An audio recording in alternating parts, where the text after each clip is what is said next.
We're back. Sixers postseason results were not what we wanted this year. Let's talk about it first before we get to the offseason. The Sixers came into the series with a banged up Joel Embiid, and they weren't healthy. The whole team was a disaster. I think Maxey was ill earlier in the series, but he pushed through and he had a big game in Game 6, like 50 points. But headed after losing Game 1 and Game 2, I had a feeling we weren't going to win the series. I actually thought it was over. When it was 2-1, I had a little bit of hope. When it was 3-1, got nervous again, but then we won Game 6, and then I had hope, and then things went downhill. The Sixers in Game 6 ended up having about a 10-point lead in the third quarter and ended up losing 118 to 115, so they really had a hard-fought battle game, but they just came up short. But the sad part is it happens to this team every year. If you look back, 2019, they lost to the Raptors in 7. By the way, Kawhi traveled. You didn't hear me say that. Yes, you did. 2020, got swept by the Celtics in 4 games. 2021, they lost to the Hawks in 6. They lost to the Hawks in 7 with Trae Young. The next year, they lost to the Miami Heat in 6 games. And then there's last year, they lost to the Celtics in 7. Philly actually should have won that series. We're up 3-2 in Philly for Game 6. And then this year, you lose to the Knicks in 6. If this team wants any future, this is what they need to do. So a few days ago, Daryl Morey at a press conference, postseason, said that there's only four Sixers guaranteed back. Joel Embiid, Tyrese Maxey, Ricky Council. I actually forget the other one. But, yeah, I forget who the fourth one was. I know it was Embiid, Maxey, Council, and I forget who the fourth one was. I really do. So let's take a look at some of the Sixers free agents. First, you got Tobias Harris. This is no-brainer. Do not re-sign him. Should have never re-signed him over Butler. The fact that he gets paid more than Joel Embiid is insane. His salary is like $3 more million than Joel. It's annoying and sad, but that's how it is. Do not re-sign him. Robert Covington, he was hurt since December 30th, and I honestly forgot this dude was on the team. He used to play for the Sixers back in like 2018. There's no point in re-signing him. He might be a decent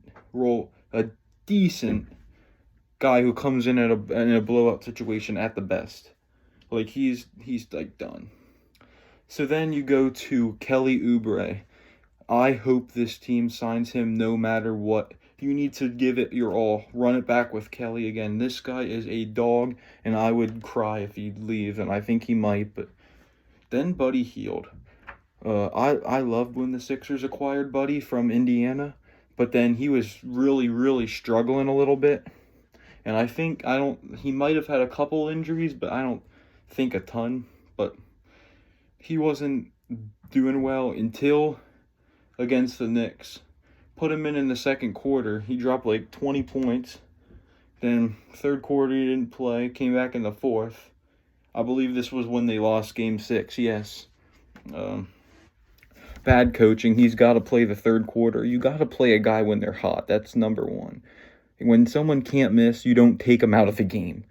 When they miss 3 or 4, give them a rest. I understand that completely. Nick Nurse has done a very bad job at the minimum this series. So it's going to be a long off season. I guess we'll see you in the summer for the summer league. And by the looks of it, I don't think Council's going to play in the summer league because I think he's earned his spot on the team for sure. Like, I don't think there's any chance that he would get cut. As he actually did get cut this past season, and then they brought him back. So we had a nice little story. Okay, also talk about guard Terquavion Smith. I like this dude. He came in when it's a blowout. He gives energy. This dude can score. This dude can rebound. quite similar to Ricky, but I think Ricky's got the edge over him a little bit. I'd keep him, but I don't know that they will. It sucks. You want to have, I want them to develop young players. But let's talk about their offseason a little bit. After the season, after we just talked about the playoffs. So they hold the 16th pick in the draft and the 41st pick in this year's draft. Oh, and by the way, the draft it's only 2 rounds. I don't understand it, but it's going to be separated onto 2 nights. First round on the 26th of June, second round on the 27th of June. I'm hoping with the 16th pick, I really hope they don't trade it because they need to get a young guy, but they need to get some, they need drafting. That's what teams do the Knicks. They're a good drafting team. The Sixers are not. We saw that when they took Markelle Fultz over Tatum. But point aside, that's gonna do it. But man, it's every year. I want to say trade Embiid, but I don't. He played phenomenal and he wasn't healthy. He missed January 30th.